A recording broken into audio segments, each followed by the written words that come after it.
Bonjour, je suis ravie de vous retrouver pour une deuxième capsule sur la gestion du stress. Alors la dernière fois, nous avions parlé évidemment nous avions défini le stress.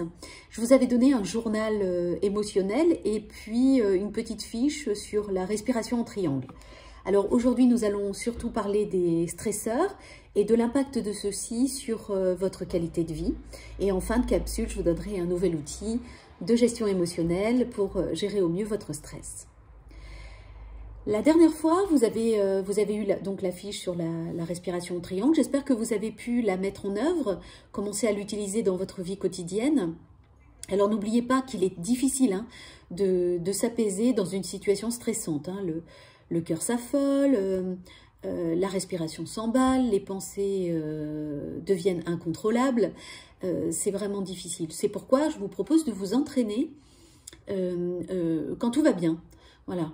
Et puis, progressivement, d'utiliser ces outils dans des situations de plus en plus stressantes. Et vous verrez, vous allez devenir des champions du calme. Pourquoi je vous rappelle on ne peut pas désapprendre à stresser. Ce qui est appris ne se désapprend pas, c'est comme ça. Mais il va nous falloir apprendre par contre des comportements de calme qui nous permettront d'activer ce fameux frein, ce système nerveux parasympathique.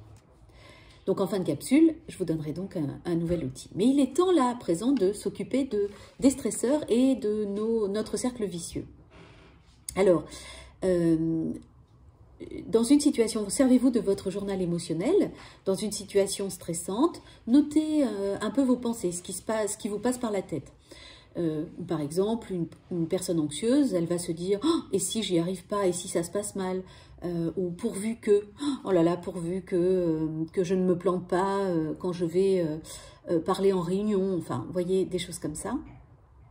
Notez aussi, donc là, vous voyez, un cercle vicieux. Donc la situation stressante en 2-3 mots à 12. À 15, notez ses pensées. À 30, les émotions, ce que vous ressentez. Je sais pas, de l'agacement, de la gêne, de la frustration, de la colère, de la tristesse. Voilà. À 40, notez les comportements, c'est-à-dire ce que vous faites dans ces situations-là. Et puis à 50, les conséquences. Et notez bien les conséquences sur vous, sur vos proches, si les proches sont impliqués, sur votre environnement, ça peut être le travail, vos collègues, etc. Voilà, en procédant ainsi, vous allez vraiment mettre à jour le rapport pensée et émotion. Donc si vous pouvez intervenir sur les émotions, vous verrez que ça va calmer un peu la pensée et vice-versa. Je voulais aussi vous dire que le fait de prendre conscience de ce processus, c'est déjà un bout de chemin de fait, vraiment. La prochaine fois, enfin, dans une des prochaines capsules, on verra aussi les comportements et que ceux-ci peuvent être délétères et maintenir le problème. Voilà. Alors, en attendant, je vais vous donner cet outil, ce deuxième outil de gestion émotionnelle. Alors, c'est un outil qui est un peu je dirais cognitivo-émotionnel.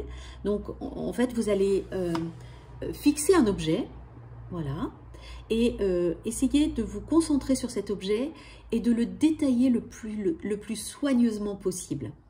Alors, vous voyez, c'est bien parce que dans une situation sociale, vous êtes avec des gens, vous fixez un objet, ça fait comme si vous réfléchissiez, vous voyez, vous ne paraissez pas bizarre, donc ça, c'est bien.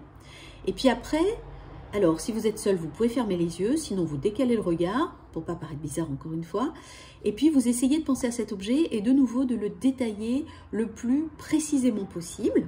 Voilà. Alors, il est possible que votre pensée décroche, enfin que votre esprit décroche, c'est pas grave, vous arrêtez l'exercice et puis vous respirez. Et soit vous avez la possibilité de recommencer, soit vous recommencerez une autre fois. Voilà. Donc, en pratiquant régulièrement cette technique, vous allez réduire votre stress, mais aussi vous allez vous rendre compte que vous allez augmenter votre flexibilité mentale. C'est-à-dire, vous allez vous rendre compte que vous pouvez plus aisément décrocher des pensées anxiogènes. Vraiment. Donc, c'est pas cher et ça rapporte gros, vraiment.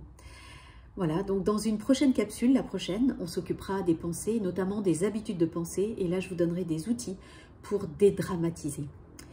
En attendant, je vous souhaite une excellente fin de journée et J'ai hâte de vous retrouver pour cette troisième capsule. Au revoir.